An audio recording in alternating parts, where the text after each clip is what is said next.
Good morning everyone, मैं आप सभी का बहुत बहुत स्वागत करती हूं अंडर 24/7 पर। आई होप आप सभी अच्छे होंगे। आज हम फिर से जुड़ चुके हैं, कुछ क्वेश्चंस प्रैक्टिस करेंगे। इंपॉर्टेंट क्वेश्चन हैं जो कि आपको ईएसआई, एआरडी और करंट अफेयर्स, जीए, ठीक है, सारी ही चीज़ों में मदद करने वाला है। आई होप आपकी प्रिपरेशन अच्छी चल रही होगी। अगर आप चैनल पर नए हैं तो एक बार जल्दी से सब्सक्राइब कर लीजिए, क्योंकि यहाँ पर ये टेस्ट सीरीज जो है मैं पूरा महीना चलाने वाली हूँ, तो आपका कोई भी क्वेश्चन मिस नहीं होना चाहिए। इसके जरिए हम पूरा सिलेबस जो है वो एक बार रिवाइज भी करने की पूरी कोशिश करेंगे। अगर आपने अंडर 24/7 का ऐप नहीं डाउनलोड किया है तो पता है इसका क्या नुकसान हो रहा है आपको। आप ना फ्री में क्विजेस जो बाकी बच्चे प्रैक्टिस कर पा रहे हैं ना इस टाइम पे, ठीक है, बाकी बच्चे क्विजेस प्रैक्टिस कर रहे हैं फ्री में, वो आप नहीं प्रैक्टिस कर पा रहे हो। और इस टाइम पे एमसीक्यू प्रैक्टिस करना कितना इंपॉर्टेंट है मुझे नहीं लगता ये मुझे बताने की जरूरत है। जल्दी से ऐप डाउनलोड कर लो, क्योंकि यहाँ पर जो है क्विज हमें प्रैक्टिस करने हैं, ठीक है। चलो, अब हमेशा की तरह रूल सिर्फ एक ही है, मैं क्वेश्चन पर चलूंगी, आपको 20 सेकंड दूंगी, आपको उसी 20 सेकंड में मुझे जवाब देना है। 1 सेकंड भी ऊपर हम नहीं लेंगे, क्योंकि टाइम मैनेजमेंट भी हमें साथ के साथ सीखना है। उसके बाद मैं उसके एक्सप्लेनेशन बताऊंगी। एक टॉपिक में से जितने भी हमारे क्वेश्चंस बन सकते हैं हम वो करके उसके बाद लास्ट में उस टॉपिक को मैं पूरा डिटेल में एक्सप्लेन करूंगी, जैसा मैं करती हूं। ये है मेरा पूरा पैटर्न। तो शुरू करते हैं पहले सवाल के साथ। Are you all ready? मैं ना इसको एक नाम दे देती हूं आज, उसका नाम है रैपिड फायर राउंड। तो 10 क्वेश्चन हमारे रैपिडली होंगे और इसका नाम है रैपिड फायर। इसलिए आप भी ना अपने अंदर एकदम रैपिड फायर जो है एक फायर जगा लीजिए जल्दी से, ताकि जल्दी जल्दी आप क्वेश्चंस अटेम्प्ट कर पाएं। And here is the first question for you with 20 seconds and your time starts now. What are the main challenges associated with Jan Dhan account? Okay, आप यहां पर ये मेंशन इन द टेक्स्ट को skip कर सकते हो, पर Jan Dhan account में क्या है बताइए।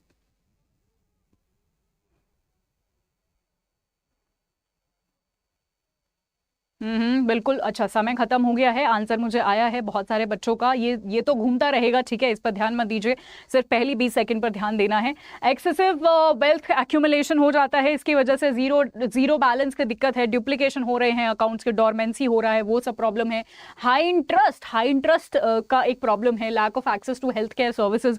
अब देखो, सरकार अगर ये सारी चीजें दे रही हैं तो सरकार ये सारे फायदे तो देगी, जैसे ये भी हो गया, ठीक है। हाई इंटरेस्ट तो क्यों ही देगी, ठीक है, हाई इंटरेस्ट का तो कोई सवाल ही नहीं होता है सरकारी चीजों पे, ठीक है, स्पेशली जो आपको गरीब लोगों के लिए करी जा रही है, ठीक है। तो यहां पर जो सही आंसर है वो होगा जीरो बैलेंस, डुप्लीकेशन और डोरमेंसी का यहां पर जो है प्रॉब्लम है कि चीजों को जो है आगे नहीं बढ़ाया जा रहा है, चीजें जो है आगे नहीं बढ़ रही है, चीजें डुप्लीकेट हो रही हैं, डुप्लीकेशन का प्रॉब्लम है। जिन लोगों तक सुविधाएं सच में पहुंचनी चाहिए, जनधन अकाउंट्स थी, उन तक पहुंच नहीं रहा है, डुप्लीकेट अकाउंट्स बनाए जा रहे हैं जिनकी वजह से बहुत ज्यादा फ्रॉड हो रहा है।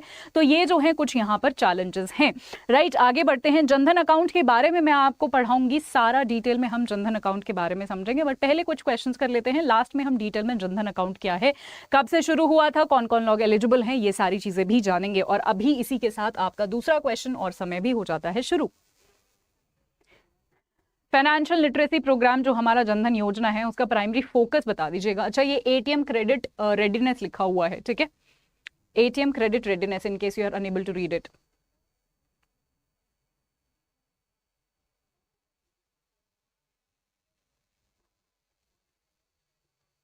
चलो चलो चलो, समय खत्म।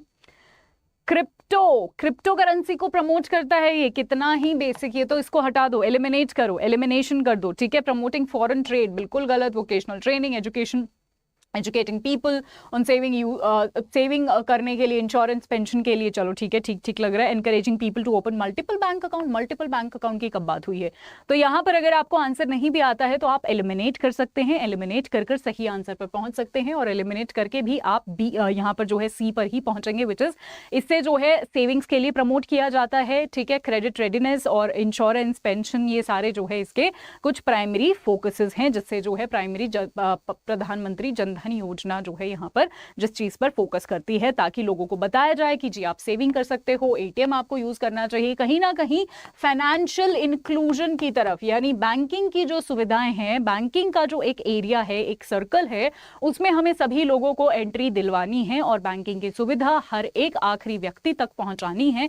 इसी को हम फाइनेंशियल इंक्लूजन बोलते हैं। अब उसके लिए हमें खाते खुलवाने पड़े, उसके लिए हमें एटीएम खुलवाने पड़े, एटीएम बांटने पड़े, उसके लिए हमें जो है लोन लोन देने पड़े, उसके लिए हमें इंश्योरेंस कवरेज देना पड़े, कुछ भी हमें करना पड़े, हम जनधन का जो दायरा है उसको जो है पूरा करेंगे। अभी आप सभी से ये सवाल है, जनधन को जो है अभी अभी हाल फिलहाल में कुछ दिनों पहले ही कुछ एक कितने साल पूरे हुए हैं, ये आप मुझे ऑफलाइन कमेंट सेक्शन में बताओगे कि जनधन योजना को कितने साल हाल ही में पूरे हो गए हैं। उसके साथ हम अगले सवाल पर चलते हैं और समय भी शुरू हो जाता है आपका।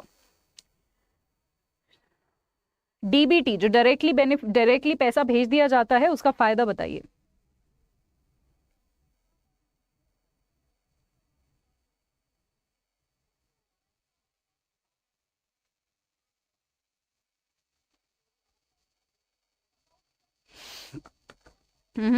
खत्म खत्म खत्म। आपको पता है जितने लेंदी स्टेटमेंट्स आपको दिखते हैं ना, उतने ही आसान स्टेटमेंट्स होते हैं, आप रीड करके देख लो चाहे। Ensuring every rupee reaches it's intended beneficiary, कि हर एक पैसा जो है जिस तक पहुंचना चाहिए उस तक पहुंचे, ठीक है। फ्री एजुकेशन देने का काम है, सब्सिडी देने का काम है एग्रीकल्चर मशीनरी को, यहाँ पर रिन्यूएबल एनर्जी प्रमोट करता है, या फिर मिलिट्री बजट। अरे मिलिट्री तो कहाँ से ही आ गया जनधन में, है ना, तो ये तो एकदम ही गलत है, बट मुझे लग ये सारे भी गलत रहे हैं, ठीक है। एक ही मुझे सबसे जो है एकदम एक्यूरेट लग रहा है, जो कि मेरा पहला ऑप्शन ही है कि डायरेक्ट बेनिफिट ट्रांसफर का मतलब ही यही है कि आप डायरेक्टली जो है जिसके खाते में पैसा भिजवाना है उसके खाते में भिजवाओ, किसी के बीच के थ्रू मत भिजवाओ, क्योंकि किसी भी तरीके का करप्शन हमें नहीं चाहिए, किसी भी तरीके का हमें सिस्टम में लीकेज नहीं चाहिए, यही इसका सबसे बड़ा फायदा होता है। बट एग्जामिनर आपको बहुत ही ज्यादा क्लोज ऑप्शन देके कंफ्यूज करने की कोशिश करेगा, बट थोड़ा सा आप दिमाग लगाइएगा, आप सही आंसर पर पहुंच जाएंगे, ठीक है। या फिर अगर ना भी पहुंचे तो पहले गलत आंसर्स को एलिमिनेट करिएगा और उसके बाद सही आंसर पर ध्यान दीजिएगा। चलिए अब बात करते हैं अगले सवाल की और हमारा समय होता है अब शुरू। व्हाट इज द जनधन दर्शक ऐप प्राइमरीली यूज्ड फॉर? दर्शक क्या होते हैं?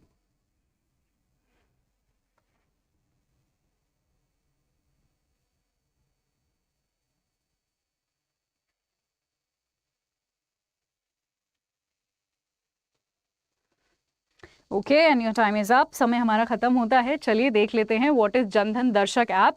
सो ये जो है यहाँ पर विलेज में जो भी हेल्थ केयर फैसिलिटीज में प्रॉब्लम्स हैं, लैकिंग्स हैं, उसको आइडेंटिफाई करता है, एजुकेशनल इंस्टीट्यूशंस को जो है वो मैप करता है, बैंकिंग के टच पॉइंट्स को लोकेट करता है, जैसे एटीएम हो गया और बैंक का कौन कौन सा ब्रांचेस है, कहाँ कहाँ पर है, उसको लोकेट करता है, टूरिज्म को प्रमोट करता है। ओके एक तो सबसे पहले जनधन जो है वो टूरिज्म से तो रिलेटेड ही नहीं है, ठीक है, वाइल्ड लाइफ कंजर्वेशन से भी रिलेटेड नहीं है, तो ये दोनों तो ऑप्शन हमने हटा दिए। अब चलो ठीक है, एजुकेशन इंस्टीट्यूशन का भी बहुत ही मुझे कम लग रहा है, चलो हेल्थ केयर हो सकता है, बहुत कम चांसेस हैं कि जनधन हम जो है हेल्थ केयर के लिए कर रहे हैं। जनधन का जो मेजर काम है वो यही है, जैसा कि मैंने बोला कि जनधन का काम यही है कि फाइनेंशियल इंक्लूजन, राइट। सो एटीएम की फैसिलिटी है, बैंक ब्रांचेस कहाँ कहाँ पर है, तो वो सारी चीजों को ट्रेस डाउन करना इस ऐप का जो है काम है। जनधन दर्शक ऐप जो है वो फोकस करता है कि लोकेट करे बैंकिंग के टच पॉइंट्स कहाँ पर हैं, यानी एटीएम वगैरह कहां पर है और बैंक की कितनी ब्रांचेस है, रूरल एरियाज में कहां कहां पर है, इन सारी चीजों का एक ध्यान रखना, ट्रेस रखना, रिकॉर्ड रखना, ये इस ऐप का काम है, राइट।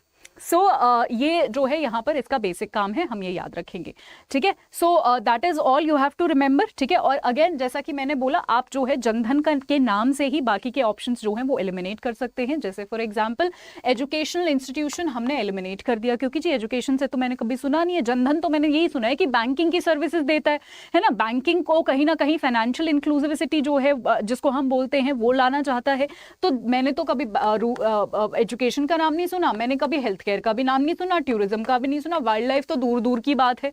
तो एक ही यहां पर ऑप्शन बच जाता है जो बैंक से रिलेटेड है, विच इज एटीएम वाला पॉइंट, है ना।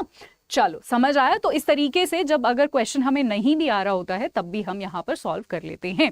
अब हम बात करते हैं अगले क्वेश्चन की और हमारा, अच्छा चलो अगले क्वेश्चन पे चलने से पहले प्रधानमंत्री जनधन योजना को पढ़ लेते हैं, ठीक है। प्रधानमंत्री जनधन योजना जब हमारी मोदी सरकार आई थी तभी ये जो है योजना, ये जनधन योजना, स्वच्छ भारत मिशन, याद है आपको जब फर्स्ट टर्म की मोदी गवर्नमेंट आई थी, बीजेपी आई थी, तब ये सारी स्कीम्स आते ही उन्होंने इंट्रोड्यूस की थी। तो इस तरीके से आप ईयर याद रख सकते हैं, ठीक है, मेरा कहने का मतलब ये है। तो 2014 15 अगस्त को ये अनाउंस हुई थी। ये बेसिकली फाइनेंशियल इंक्लूजन के लिए हमारा एक नेशनल मिशन है, ताकि फाइनेंशियल सर्विसेज यानी बैंक जो सुविधाएं देते हैं, चाहे वो खाता खुलवाना हो, ठीक है, रेमिटांसेस हो, क्रेडिट हो, इंश्योरेंस हो, ये सारी चीजें जो हैं हम अचीव कर ले। ऑब्जेक्टिव क्या है? ऑब्जेक्टिव यही है कि यहाँ पर एक कहीं ना कहीं फाइनेंशियल प्रोडक्ट्स जो हैं और फाइनेंशियल सर्विसेज जो हैं वो हमें अफोर्डेबल कॉस्ट पर हर एक इंसान तक पहुंचानी है, कॉस्ट को कम रखना है और रीच को बढ़ाना है, यानी सस्ते में। क्योंकि गरीब लोग, अगर मैं आपको बोलूं कि आप यहां से लोन ले लो और इतना इंटरेस्ट पे आपको मिलेगा, मतलब बहुत ज्यादा ब्याज पे आपको मिलेगा, तो आप नहीं लोगे, राइट। तो उसकी कॉस्ट मुझे कम करनी पड़ेगी अगर मुझे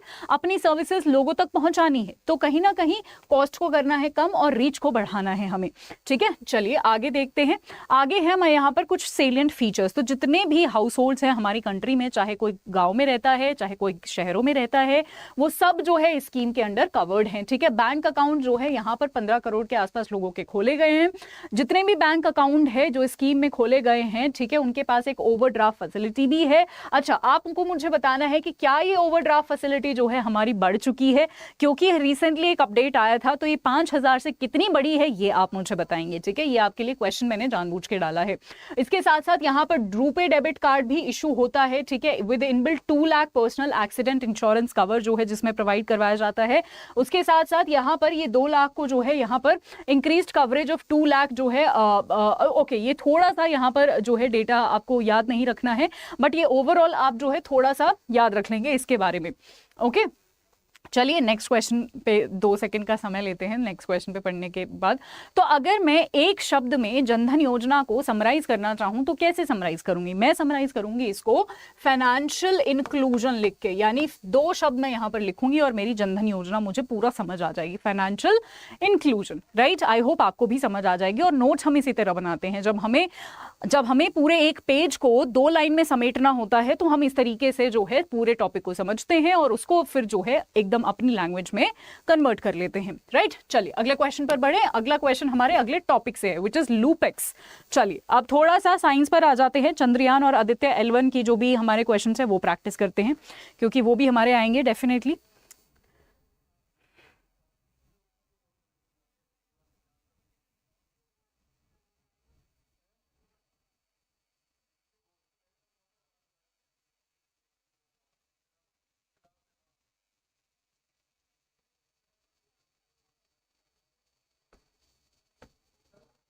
समय तो खत्म हो गया है, ठीक है। चलो इसरो के साथ जो है यहाँ पर लूपेक्स के लिए कौन कोलैबोरेट कर रहा है, ठीक है, बताइए। बहुत इजी क्वेश्चन है। नासा यूरोप की है, ईएसए यूरोप नासा यूएसए की है, ईएसए यूरोप की है, ये चाइना की है, ये तो बिल्कुल ही नहीं हो सकता, ठीक है। जाक्सा जापान की है, रोसकॉस्मोस जो है वो रशिया की है, ठीक है। तो देखो यहाँ पर अगर आपको नहीं भी पता किसके साथ हम कर रहे हैं तो चलो जी रशिया हो सकता है, क्योंकि ठीक है अच्छे खासे हमारे संबंध है। चाइना नहीं हो सकता, ठीक है। नासा के साथ हम कर नहीं रहे हैं। चलो यूरोप के भी बहुत कम चांसेस हैं। जो मेजर चांसेस है वो हमारे जापान और रशिया के साथ है, क्योंकि दोनों ही हमारे साथ जो एक फ्रेंडली रिलेशन जो है वो शेयर करते हैं। तो मुझे थोड़ा सा इंटरनेशनल रिलेशन का आइडिया है, तो मैंने सारे ऑप्शन एलिमिनेट कर दिए। 2 के बीच में पर मैं फिर भी फंस गई, ठीक है। तो 2 जब फंस जाते हो तो आपके पास 50% चांसेस हैं कि आपका ये क्वेश्चन सही होगा। सो मेक श्योर आप ये अटेम्प्ट जरूर करेंगे, ठीक है। चलिए जी, तो जाक्सा इसका सही जवाब है, जापान एरोस्पेस एजेंसी जो है यहाँ पर, ठीक है।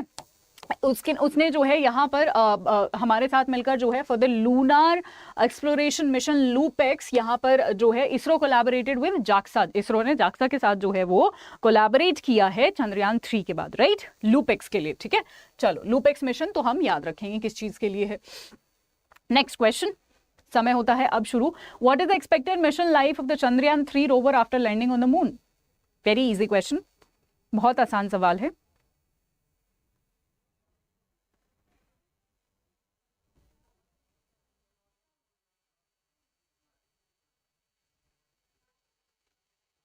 And your time is up. ये तो बिल्कुल 10 सेकंड का सवाल था, 20 तो मैंने फिर भी दे ही दिए, ठीक है। आप सभी को पता है 14 दिन, ठीक है, एक लूनार डे जो होता है, ठीक है, चांद का दिन वही है, उतना ही है हमारा चंद्रयान 3 का जो रोवर है, ठीक है। इसके बारे में भी मैं आपको बहुत अच्छे से समझाऊंगी, पर उससे पहले अगला क्वेश्चन करिए। How does Chandrayaan 3 differ from Chandrayaan 2 in terms of its landing area size? Landing का जो एरिया है वो किसका बड़ा है, चंद्रयान 3 का या 2 का? बहुत इजी सवाल है। मैंने एक शॉर्ट्स भी बनाया है इस पे, अगर आपने वो शॉर्ट्स भी देखा होगा ना, मतलब अगर आपने अपनी जिंदगी में से 60 सेकंड में स्पेंड करे होंगे ना, तो आपको यहाँ पर 1 नंबर मिल जाएगा। चलो समय खत्म होता है। अंडर 24/7 रेगुलेटरी बॉडीज के यूट्यूब चैनल पर मैं इस तरीके के इन्फॉर्मेटिव शॉर्ट्स बनाती रहती हूँ, वो आपको जरूर देखने चाहिए। वहां पर भी मैं आपके एग्जाम रिलेटेड शॉर्ट्स बनाती हूँ, वो कहीं ना कहीं चाहे आपके डायरेक्ट क्वेश्चन में या फिर आपको एलिमिनेट करने में हेल्प जरूर होगी उनसे, ठीक है। सो बिल्कुल यहाँ पर चंद्रयान 3 का जो एरिया है इज लार्जर, ऑफ कोर्स वो लार्जर है, हमने बहुत सारे चेंजेस किए हैं चंद्रयान 3 में। ये भी जो है एक वन ऑफ द चेंजेस है कि लैंडिंग एरिया जो है वो चंद्रयान 2 से जो है बड़ा है, ताकि अब जो है ज्यादा एरिया और ज्यादा ऑप्शंस जो है हमारे लैंडर के पास, वो लैंड करने को, लैंड कौन करता है, लैंडर लैंड करता है, तो हमारे लैंडर के पास एक बेटर ऑप्शंस होंगे और बेटर लैंडिंग साइट जो है वो होगी। अगला सवाल और हमारा समय होता है अब शुरू। What scientific payload on the Chandrayaan 3 lander module aims to measure seismic activities on the moon?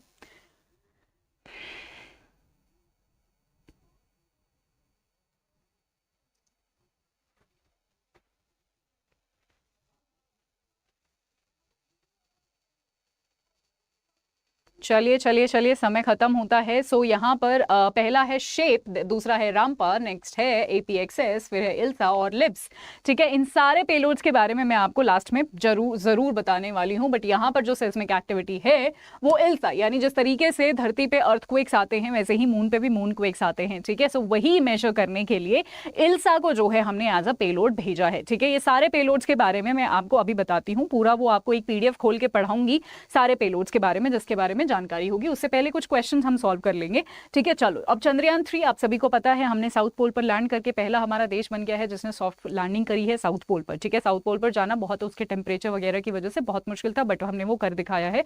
हमने जो है यहाँ पर सेफ लैंडिंग की है, ये हम सबको पता है। ठीक है, ऑब्जेक्टिव की अगर मैं बात करूँ तो यहाँ पर ऑब्जेक्टिव जो है आज सेफ सॉफ्ट लैंडिंग थी। ठीक है, और उसके साथ साथ यहाँ पर जो हमारा रोवर था उसने जो है अलग अलग एक्सपेरिमेंटेशन करने थे, चाहे वहाँ पर पानी ढूंढना हो, चाहे वहाँ पर सिस्मिक एक्टिविटीज हैं, रॉक्स का क्या मटेरियल है। ठीक है, जिससे हमारी लाइफ पता चल सके, हमारा पास्ट पता चल सके, हमारा फ्यूचर पता चल सके, हम वहां पर लाइफ पॉसिबल है या नहीं, वो सारी चीजें पता चल सके, है ना। सो बेसिक चीजें थी यहाँ पर, राइट। मैं अगेन आपको बताऊंगी यहाँ पर, ठीक है, वो पूरा पीडीएफ खोलूंगी और इसके बारे में बताऊंगी। बट उससे पहले next question, Aditya L1, which other mission apart from Aditya L1 aims to study sun and its corona. अब देखो आदित्य L1 से आप क्वेश्चन एक्सपेक्ट कर रहे होगे, आप सोच रहे होगे आदित्य L1 से क्वेश्चन आएगा, चलो सारा पीडीएफ रख लेता हूं। बट क्वेश्चन उन्होंने देखो कितना स्मार्टली बना दिया कि आदित्य L1 जैसा ही एक और मिशन बनाओ। वेरी स्मार्ट क्वेश्चन, बताइए। Mars, Parker solar probe, Hubble space telescope, Voyager या फिर चंद्रयान 2। ओके, यहां से चलो जी, ये तो मैं डायरेक्टली एलिमिनेट कर देती हूँ। चंद्रयान 2 तो कैसे ही हो सकता है, राइट। चंद्रयान और आदित्य इतना तो अगर बेसिक पता होता तो एलिमिनेट कर लोगे। वैसे आपने सही जवाब दिया है बहुत सारे बच्चों ने यहाँ पर, पार्कर सोलर प्रोब। ठीक है, नाम में भी सोलर आ रहा है, नासा का है ये पार्कर सोलर प्रोब, जो कि यहाँ पर सन की स्टडी करने के लिए, सन का कोरोना और सोलर विंड को स्टडी करने के लिए नासा ने बहुत टाइम पहले भेजा था। ठीक है, चलो जी अगला क्वेश्चन देख लेते हैं, last question. Which launch vehicle will be used to deploy the Aditya L1 space into spacecraft into the space. Very easy question. GSLV Mark 3, PSLV XL, Ariane 5 Falcon या फिर HIA।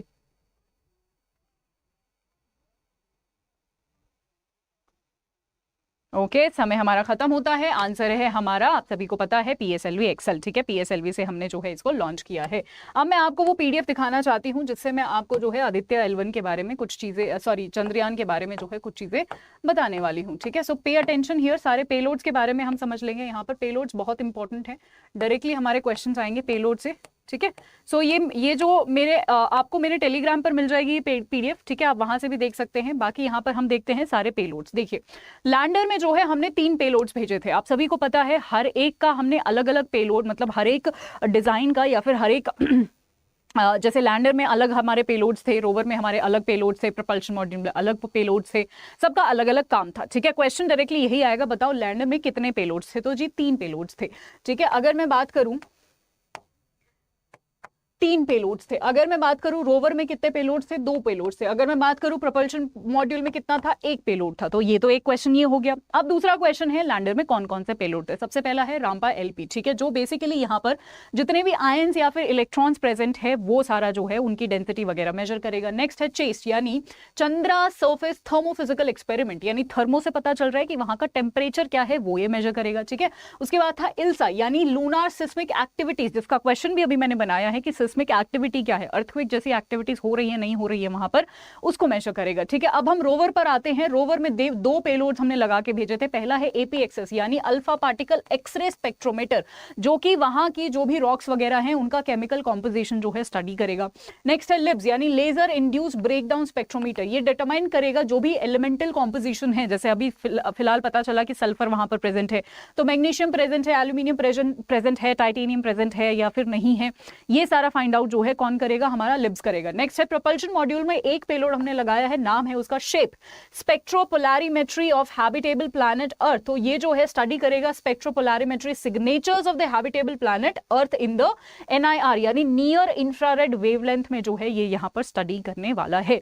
तो ये एक फोटो से आप इसका स्क्रीनशॉट भी ले सकते हैं, या फिर ये PDF मेरे टेलीग्राम चैनल पर अवेलेबल है चंद्रयान 3 के नाम से। आप जो है इस PDF को डायरेक्टली वहां से भी डाउनलोड कर सकते हैं। आपको चंद्रयान 3 के बारे में हर एक चीज यहां से जो है कवर हो जाएगी, मिशन के बारे में सारी चीजें इस PDF में जो है दी हुई हैं, so you can check it out, right.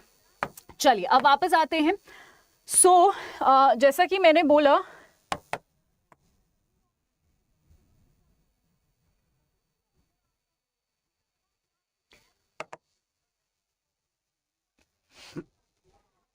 Okay एक सेकेंड दीजिएगा जरा।